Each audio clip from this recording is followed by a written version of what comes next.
진실한 삶을 살기 원하는 사람은 반드시 2단계의 과정을 거쳐야 합니다. 먼저 인격의 진실성이 있습니다. 마음과 행동이 일치하는 단계로 가장 기초적인 진실성입니다. 사람들은 종종 자기의 속내와 행동이 다릅니다. 두려워하면서 태연한 척하고 불안해하면서 편안한 척합니다. 울고 있으면서 웃는 척하고 힘들면서 행복한 척합니다.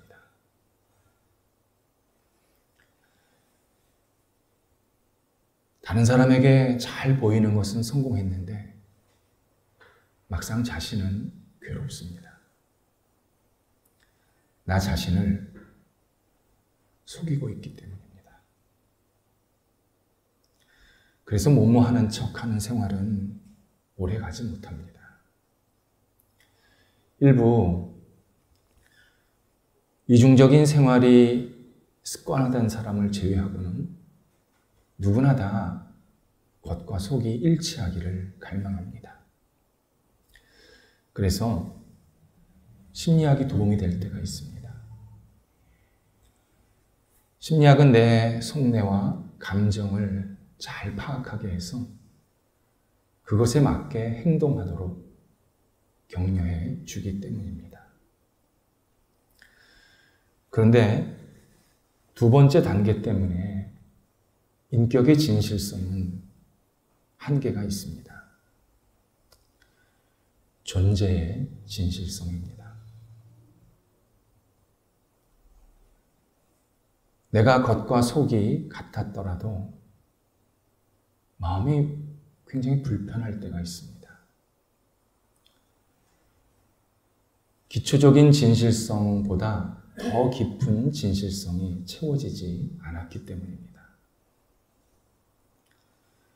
다른 사람 앞에서 겉과 속이 똑같은 행동을 해도 어떤 사람은 범죄 행위, 잘못된 행위를 할 때도 많습니다. 그래서 남을 잘못되게 하고 속이는 사람들을 보면 진실한 사람들이 있습니다. 이 가짜만 있는 게 아닙니다. 일례로 나치에 부역했던 다수의 사람들이 20년, 30년 동안 지각이나 결근을 하지 않은 성실한 사람들이었습니다. 누가 봐도 그들은 진실한 공무원들이었습니다. 그런데 존재의 성실성, 존재의 진실성이 없다 보니까 기계처럼 다른 사람을 죽이는데 아무렇지도 않게 감정의 동요도 없이 그렇게 실행자가 되어버렸습니다. 존재의 진실성이란 내가 이 땅에 태어난 삶의 의미를 알고 삶의 방향을 올바로 잡고 그 목적대로 잘 살아갈 때 이루어집니다. 그래서 존재의 진실성은 오직 예수 그리스도 안에서 가능합니다. 나무가 옥토에 뿌리가 내려야 무럭무럭 잘 자라듯이 인간은 예수 그리스도 안에서 곧 하나님 안에서 뿌리가 내리고 그리고 자라야 그의 영혼과 삶이 무럭무럭 성숙하고 진실하게 발전할 수가 있습니다. 그런 의미에서 하나님 없이 진실하게 살겠다라는 것은 불가능합니다. 진실하게 사는 것처럼 보일 수는 있습니다. 그런데 하나님이 있어야 우리가 진실함을 가질 수 있습니다. 그리고 내가 하나님 안에 거하면서 진실하게 살아갈 때 진실 자체이신 하나님께 다가가고 있음을 경험하게 됩니다. 아, 이분이 지금 나를 더 진실하게 만들고 계시구나. 내 존재를 더 하나님 앞에서 신실한 사람으로 만들고 계시는구나. 그것을 계속 경험하게 됩니다. 그래서 하나님의 뜻을 이루는 사람이 됩니다. 바울이 8절에서 진실한 그리스도인들은 주를 위한 존재라고 2번이나 반복해서 설명하고 있습니다.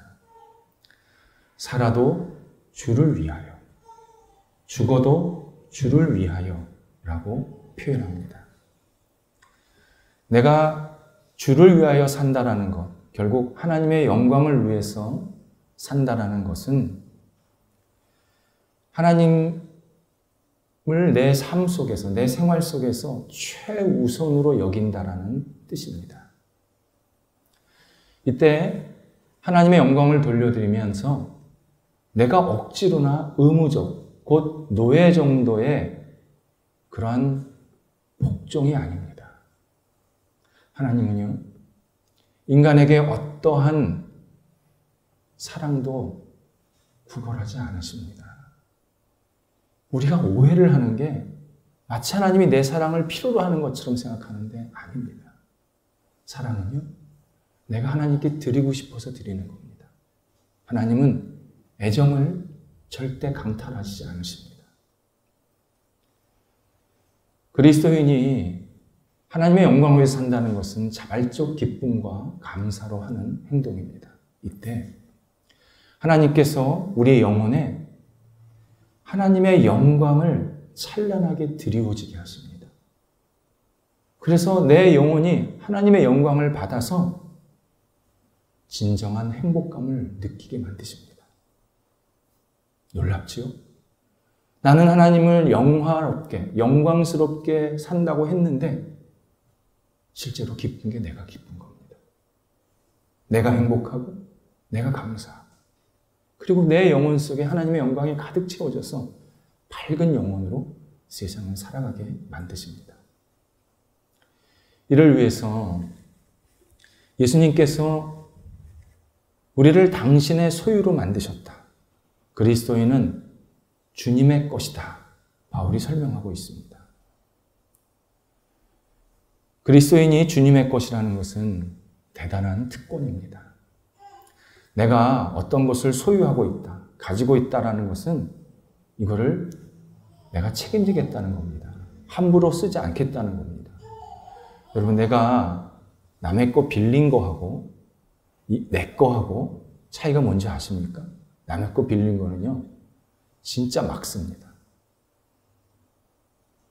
그런데 내 것은요, 잘 고귀하게 여깁니다. 아낍니다. 예수님께서 우리를 소유하셨다고 할 때 우리를 아끼시고 우리를 책임지시고 우리에게 필요한 것을 계속 공급하시겠다는 약속입니다. 근데 왜 공급하시냐면 하나님의 영광을 위해서 살 수 있도록 계속 우리에게 지혜와 능력과 열정과 믿음을 끊임없이 부어주시겠다고 말씀하고 있습니다. 그런 의미에서 오늘 본문은 불신자는 결코 이해하거나 받아들일 수가 없는 내용입니다. 불신자들은 내 인생은 내 것이지 무슨 하나님의 영광입니까? 하나님을 먼저 생각하는 게 도대체 나한테 뭐 하라는 겁니까? 이렇게 반문할 때가 있습니다. 성경은 이런 삶의 태도가 죄의 결과라고 말씀합니다. 인간이 하나님을 도외시하고 하나님의 영광과 관계없이 살려고 하기 때문에 인간은 계속 자기의 영광, 자기의 이름, 자기의 욕정에 사로잡혀서 살아갈 수밖에 없다고 계속 우리한테 경고하십니다. 사람들은 내 영광을 위해서 살면 되게 행복할 것 같고 되게 잘 될 것 같은데 성경은 반대로 얘기하십니다. 내 영광을 찾고 내 이름을 찾고 내 욕정을 따라 살면 살수록 나는 의미가 없다. 목적이 없다라는 것을 계속 깨닫게 될 수밖에 없습니다. 그래서요, 내 이름을 위해서, 내 영광을 위해서 사는 사람은요, 반드시 동물적인 삶을 살 수밖에 없습니다. 때로는 동물보다 못한 인생을 살기도 합니다. 하나님의 영광을 위해서 사는 것은 오직 그리스도인만 가능합니다. 이를 위해서 예수님께서 우리 그리스도인들의 삶의 중간중간에 휴게소를 만들어 놓으셨습니다. 우리가 자동차를 가지고 목적지를 향해서 막 가다가 보면 엔진이 과열되면 좀 쉬어야 되고, 망가진 부분이 있으면 고쳐야 되고, 연료가 떨어지면 연료를 보충해야 되는 거 아닙니까? 우리가 하나님의 영광을 위해서, 하나님이 주신 힘으로 하나님의 영광을 위해서 막 살다 보면 때로 우리한테 좀 부족한 게 생기기도 하고, 때로 좀 하나님 안에서 새로운 쉼과 충전을 받아야 될 기회들이 필요합니다. 그래서 예수님은 우리 삶의 중간중간에 계속 휴게소를 만들어 놓고 하나님을 생각하고 하나님의 말씀을 묵상하고 기도하고, 그리고 하나님 앞에 더 내 삶을 맡길 수 있는 그러한 기회, 시간들을 계속 만들어 주시고 계십니다. 그래서 내가 그 휴게소에서 오직 하나님이 주시는 힘으로 충전되기를 간절히 원하십니다. 하나님은 하나님과 관계없이 하나님의 영광을 살 수 있다고 말씀하시지 않습니다. 네가 열심히 살면 내가 영광 받을게. 절대 그렇게 말씀하시지 않습니다. 내가 주는 힘으로, 내가 주는 지혜로, 내가 주는 열정으로, 내가 주는 모든 능력으로 너는 하나님의 영광을 위해서 살라고 우리에게 말씀하고 계십니다. 이것이 하나님의 영광을 위해서 산다라는 의미입니다. 주를 위하여 또는 하나님의 영광을 위해서 죽는다는 것도 깊은 뜻이 있습니다. 사람들은 다 세상을 떠납니다. 그런데 그리스도인들은 인간이 세상을 떠나는 일은 오직 하나님께서 하시는 일이다. 이것을 먼저 깨달은 사람들입니다. 그래서 그리스도인들은 절대 서서히 죽지 않습니다.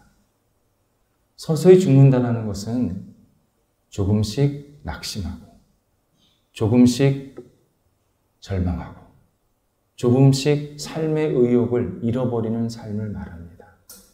마치 공에서 바람이 조금씩 서서히 빠져나가듯이 내 인생의 의미나 내 인생의 어떤 열정이 조금씩 빠져나가는 모습을 말합니다. 예수님을 믿지 않는 사람들의 죽음은요, 모두 서서히 죽어갑니다. 그래서 젊은 사람일지라도 또는 연세가 들었을지라도 자기 인생의 의욕이 조금씩 사라져서 거의 때우는 시기에, 그냥 오늘도 어떻게 버텨보는 식의 삶을 살 때가 대부분입니다. 그런데 그리스도인들은 열심히 하나님이 주신 힘으로 하나님의 영광을 위해서 살다가 하나님께서 부르시면 탁 놓고 떠납니다. 기쁘게 떠날 수 있는 이유는 내가 이 땅에 살아있을 때 하나님과 함께 동행했고, 내가 세상을 떠나도 하나님 안에 거한다. 하나님과 함께 영원히 동행한다는 사실을 알기 때문에 세상을 떠나는 것에 대해서 두려움이나 집착하지 않게 됩니다. 특별히 그리스도인들이 삶의 한가운데에서 하나님의 소원을 받을 때가 있습니다. 배우자를 뒤로 하고, 자녀와 부모를 뒤로 하고, 젊다고 하는 나이에 소원을 받습니다. 이때 그리스도인들은 이런 소원을 하나님의 실수, 하나님의 잘못이라고 여기지 않습니다. 오히려 하나님의 깊은 뜻이 있다. 하나님께서 나를 선하게 인도하신다. 또 우리 가족을 선하게 인도하신다는 것을 확신하면서 역시 기쁘게 세상을 떠나게 됩니다. 내가 세상에서 누린 것도 많고 가진 것도 있지만 하나님께서 소원을 하실 때, 예, 제가 준비했습니다. 제가 주님께 갈 마음이 언제나 밑에서부터 잘 준비되어 있습니다. 이렇게 고백하면서 하나님께서 부르실 때 집착하지 않고 언제나 떠날 준비를 하고 있는 사람들이 바로 그리스도인들입니다. 그래서 이런 죽음을 주를 위하여 죽는다라고 표현합니다. 바울은 그리스도인이 사나 죽으나 오직 하나님 안에 거하게 하기 위해서 예수님께서 십자가에 못 박혀 죽으시고 부활하셨다라고 설명합니다. 인간은 모두 자기의 죄로 인해서 벌써 죽었어야 합니다. 근데 예수님께서 우리를 사랑하셔서 십자가에서 죄를 용서해 주시고 그리고 예수님 안에서 다시 살게 하셔서 하나님의 자녀로 이 땅을 누리게 하고 계십니다. 그것으로 끝이 아닙니다. 우리를 위해서 부활을 하셨습니다. 우리를 매일 새롭게 하시기 위해서 하나님 안에서 날마다 소망을 갖게 하기 위해서 하나님께서 먼저 예수님을 부활시키셨습니다. 따라서 예수님께서 십자가에 죽으시고 부활하신 것은 단순히 하나님의 능력만 나타난 게 아닌 겁니다. 우리를 위한 사건입니다. 너는 내가 사랑하는 내 자녀야. 너 열심히 새롭게 살 수 있어. 너 오늘 힘들었니? 오늘 고통스러웠니? 어려웠니?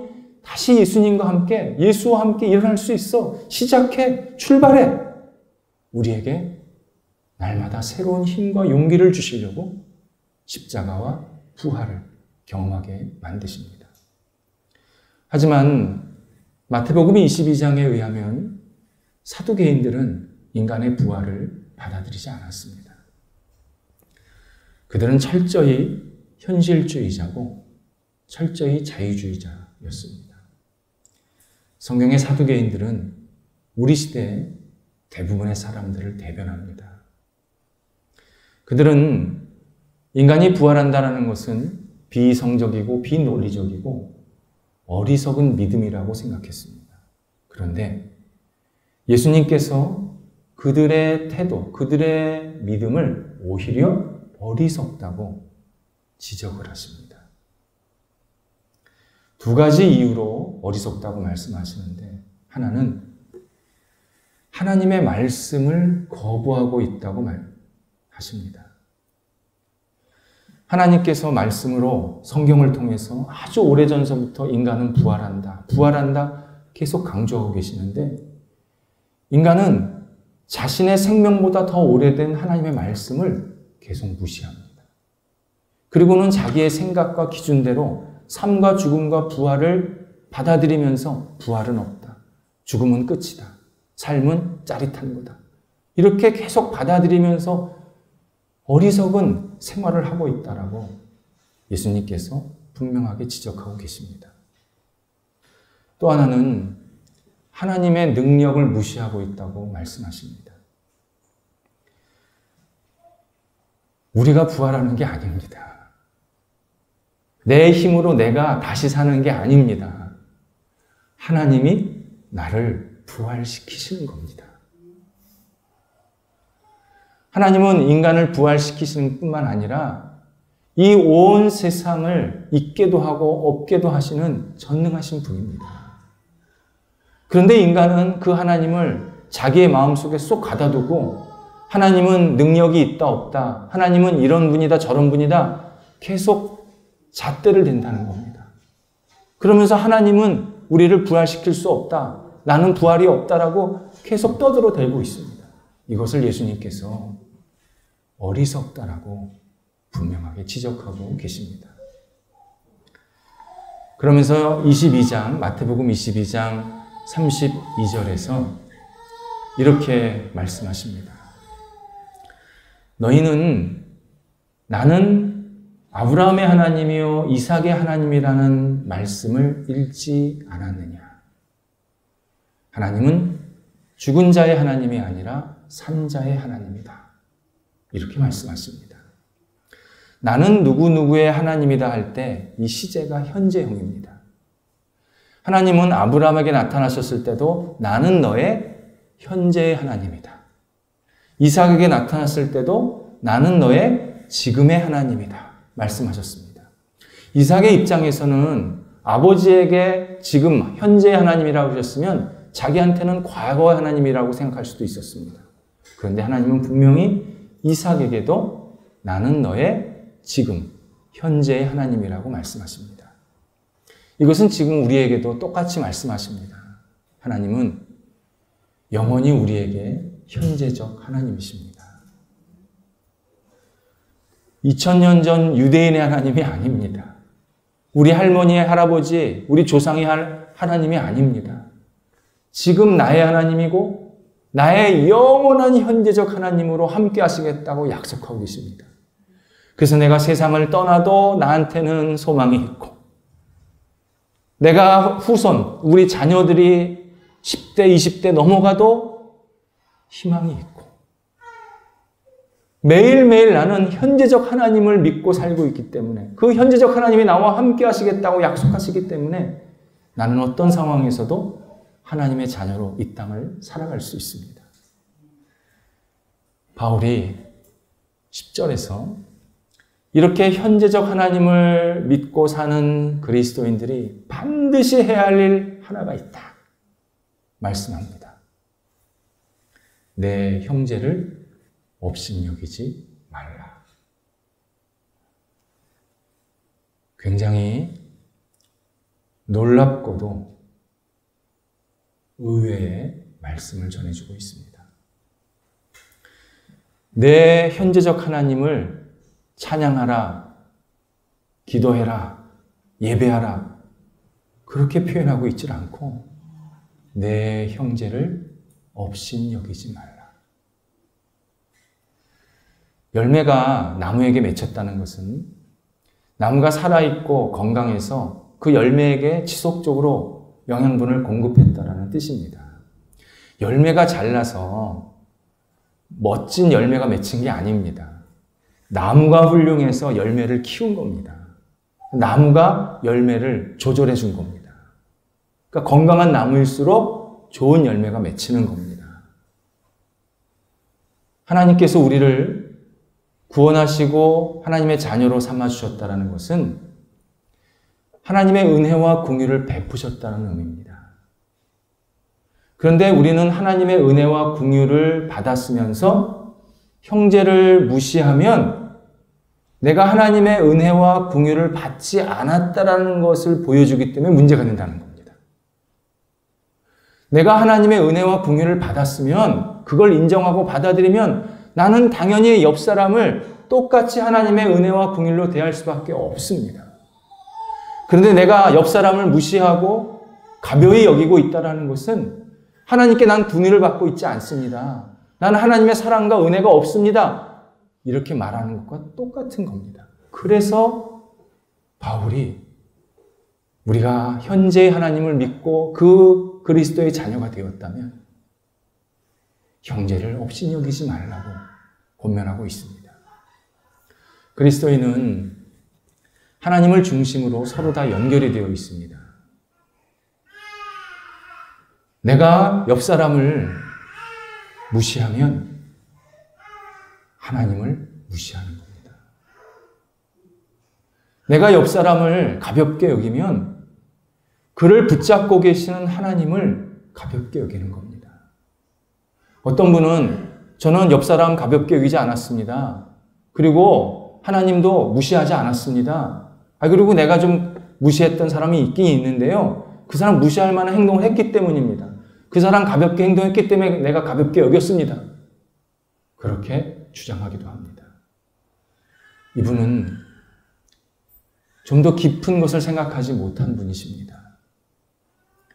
내가 누군가를 무시하면 그 무시당한 사람이 또 누군가를 무시합니다. 그리고 무시당한 사람이 또 무시해서 이 무시의 악순환이 계속 벌어집니다. 결국 내가 무시를 당하는 일이 수시로 벌어집니다. 마치 얇은 종이에 손을 베는 것과 똑같습니다. 얇고 부드러운 종이에 우리가 왜 손을 뱁니까? 거기 날카로운 칼날이 옮겨 붙었기 때문입니다. 칼로 종이를 재단을 했기 때문에 그 날카로움이 종이 끝에 묻혀 나온 겁니다. 그래서 우리를 베는 겁니다. 내가 누군가를 무시하면 그 무시받은 사람은 또 누군가를 무시합니다. 식당에서 주인이 종업원을 무시하면 종업원은 손님 무시합니다. 손님 주인 무시합니다. 안 갑니다. 무시는 계속 악순환이 됩니다. 상대방을 가볍게 여기고 존중하지 않으면 그게 계속 악순환이 됩니다. 바울은 10절 그리고 12절에서 더 중요한 형제를 비방하지 말아야 할, 업신여기지 말아야 할 이유를 하나 근거로 이야기해 줍니다. 모든 그리스도인은 마지막에 하나님 앞에 서야 한다고 말씀합니다. 그리스도인은 마지막에 내가 세상에 살면서 했던 일을 하나님께 다 아뢰어야 합니다. 마치 컴퓨터의 하드에 저장소에 있던 내용들이 모니터에 쭉 뜨듯이 내가 마지막에 하나님 앞에서 내가 이 땅에서 했던 모든 행동들을 다 아뢰어야 합니다. 숨길 수가 없습니다. 저 사람 때문에 내가 이런 일을 했습니다. 소용없습니다. 오롯이 내가 한 일을 내가 책임지는 말을 해야 합니다. 요한복음 5장 24절에 의하면 하나님을 믿지 않는 사람도 하나님 앞에 서야 합니다.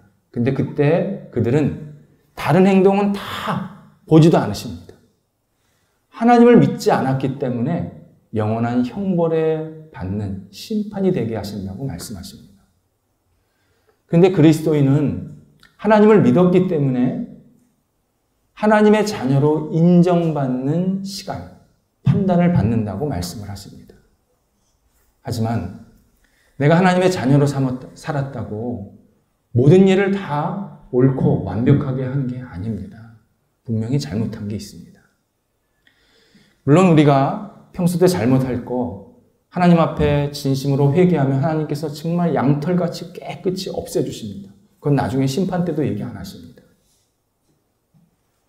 그런데 문제는 사람이 자기 잘못을 다 회개하지 못한다는 데 있습니다. 사람은요, 내가 뭘 잘못하는지도 모르면서 잘못하는 게 너무 많습니다. 그래서 여러분 그런 얘기 들어보셨습니까? 은혜를 받으면요, 제일 먼저 하게 되는 게 내가 알지 못하는 죄를 회개하는 것부터 나옵니다. 나는 옛날에 그게 죄인지도 몰랐어요. 근데 은혜를 받으면 그게 회개가 나와요. 다른 사람을 무시하듯 바라봤던 눈총들, 아무렇지도 않게 했던 말들, 그리고 생각 없이 행했던 행동들, 우리에게는 얼마나 잘못이 큰지 모릅니다. 이때 하나님께서 너는 내 자녀로서 잘 살았구나, 이런 일을 잘했다, 그러면서 상급을 주시는 칭찬의 시간도 있게 하시지만, 한편으로는 너는 왜 내 자녀로 나한테 은혜를 그렇게 많이 받고서도 그렇게밖에 못 살았느냐, 상급이 없는 판단을 받는 시간이 되기도 합니다. 이때 하나님께서 우리를 판단하시면서 제일 기준으로 삼는 게 뭐냐? 형제를 어떻게 대했느냐 이겁니다. 내 옆 사람을, 내 가족을, 너와 같이 신앙생활하는 사람을, 내 주변 이웃을, 너와 자꾸 만나는 사람을 너는 어떻게 대했느냐, 그걸 보시겠다는 겁니다. 내 주변 사람들을 업신여기면요, 내가 잘못하는 모든 행동의 원인이 되는 겁니다. 내 옆 사람을 업신여기면요, 그 사람의 명예와 소유를 빼앗습니다. 그 사람을 속입니다. 그 사람의 생명을 해칩니다. 모든 죄의, 모든 잘못의 기준이 내 옆 사람을 어떻게 생각하느냐에 따라서 그대로 나타납니다. 그래서 하나님이 그걸 먼저 보시겠다는 겁니다. 내 옆 사람을 네가 어떻게 생각하느냐에 따라서 너의 행동을 내가 다 판단하겠다는 겁니다. 그리스도인은 옆에 있는 사람을 존중할 줄 아는 사람들입니다. 당연히 부족하고 모자란 부분 보입니다. 근데 하나님께서 옆 사람에게 그런 모자라고 부족한 부분을 보이게 한 거는 그에게 배우라는 겁니다. 나는 더 부족하다는 것을 알라는 겁니다. 저 사람은 나보다 못하니까 내가 무시해도 되겠다가 아니라 저 사람은 저렇게 부족한 면이 있는데 나는 얼마나 더 많을까? 나는 저 사람에게 뭘 배울까? 내가 저 사람을 어떻게 더 따뜻하게 대할까를 계속 생각하라고 하시면서 상대방의 부족함과 모자름을 보게 하시는 겁니다. 그래서 그리스도인은 성경에서 그렇게 강조하시는 나보다 남을 낮게 여기는 사람들입니다. 말로만 낮게 여기는 게 아니라 진심으로, 행동으로 내 옆 사람을 낮게 여겨야 합니다. 똑바로 읽어도 거꾸로 읽어도 우영우 변호사를 하십니까? 현실적이지 않지요. 그런 변호사는 없습니다. 우리 오후에 그런 자폐 장애인 하나가 있는데 속 많이 상할 겁니다. 그거 보면. 현실적이지 않지만 하나 우리가 배울 게 있었습니다. 그는 자기 자신을 너무 잘 알았어요. 나는 부족한 사람입니다. 여러분이 우리 자신을 너무 잘 알아야 합니다. 상대방만 보면서 부족한 게 보이는 게 아니라 내 자신을 잘 보면 상대방보다 훨씬 부족하고 부끄러운 게 많습니다. 상대방을 낮게 여길 수밖에 없습니다. 영국의 현재 왕이 엘리자베스 2세입니다. 올해로 70년째 재위하고 있는 최장수 왕입니다. 현재 영국에서 가장 존경하는 여성이기도 합니다. 그가 젊었을 때 영국이 남아프리카 연방을 다스리고 있었습니다. 그래서 그녀는 여왕으로 등극을 해서는 그 남아프리카 연방을 중심으로 해서 여러 부족 국가들을 통합하려고 노력을 많이 하게 됩니다. 이에 그 주변에 있는 부족 국가들에서 중요한 역할을 하고 있는 그 추장들을 영국 왕실로 초청해서 만찬을 대접하면서 이 통합을 논의하려고 했습니다. 당시 남아프리카 주변에 있는 나라들과 영국의 생활 수준은 너무 컸습니다. 그래서 영국 정부가 이 추장들을 미리 훨씬 한 달 전쯤 이상 영국으로 모셔와서는 영국 여기저기를 다 구경시켜주고 이 왕을 어떻게 대해야 되는지, 영국의 민주주의가 어떤 건지, 그리고 식사 때는 어떻게 먹어야 되는지 자세하게 알려주게 되었습니다. 드디어 만찬이 시작이 되었습니다. 한 추장이 배가 너무 고픈데 포크와 나이프가 너무 거추장스러운 겁니다. 그래서 내려놓고 본능적으로 손으로 밥을 먹기 시작합니다. 그러니까 왕실의 예절을 중요하게 여겼던 강요들은 얼굴이 찌푸러지면서 당연히 긴장을 하게 됩니다. 이때 여왕이 빙그레 웃으면서 식기 도구를 내려놓고 같이 손으로 밥을 먹습니다. 그랬더니 기다렸다는 듯이 다른 추장들도 손으로 밥을 먹었습니다. 여왕은 통합의 통짜도 얘기를 꺼내지 않았는데 추장들이 우리는 하나지, 우리는 하나의 민족이야 하면서 자연스럽게 통합에 동의를 하게 됐다고 합니다. 그래서 식사 시간이 끝나자마자 통합의 물살이 확 밀려 들어와서 식사 끝나서 본인 나라로 돌아간 다음에 오래 기간이 걸리지 않고 나라가 하나가 됩니다. 그 나라가 남아프리카 공화국입니다. 그리고 여왕은 남아프리카 공화국이 세워진 다음에 영국에서 분리해서 세계 속에서 독립국가로서 살 수 있도록 딱 세워주고 영국은 필요한 것만 지원해주는 역할을 하게 됩니다. 하나님은 내 옆에 있는 형제 자매를, 내 가족을, 내 직장 동료를, 내 이웃을 존중하는 사람을 통해서 우리가 생각하지 못한 놀라운 결과들을 만들어내십니다. 이유는 내 옆 사람을 존중하는 것은 하나님을 존중하는 일이기 때문입니다. 사무엘상 2장 30절에서 나를 존중하는 자는 내가 그를 존중하겠고 나를 멸시하는 자는 내가 그를 경멸하리라 말씀하십니다. 그리스도인은 내 가족, 주변의 사람들, 이웃들, 함께 신앙생활하는 모든 분들을 내 몸처럼 아끼면서 존중해주는 믿음의 사람들입니다. 기도하겠습니다. 하나님, 예수 그리스도의 마음으로 우리 주변의 사람들을 대하게 하옵소서. 부끄럽습니다. 부족합니다. 우리 자신을 돌아보면 돌아볼수록 주변에 있는 사람들을 대하는 것이 참으로 예수님처럼 대하지 못한 것을 너무 많이 발견하게 됩니다.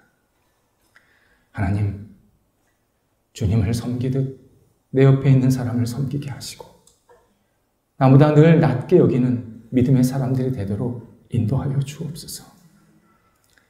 하나님, 미련한 모습으로 내 주변 사람들을 대하지 않게 하시고 지혜롭게 따뜻하게 대하는 하나님의 사람들이 되도록 저희들을 붙잡아 주옵소서.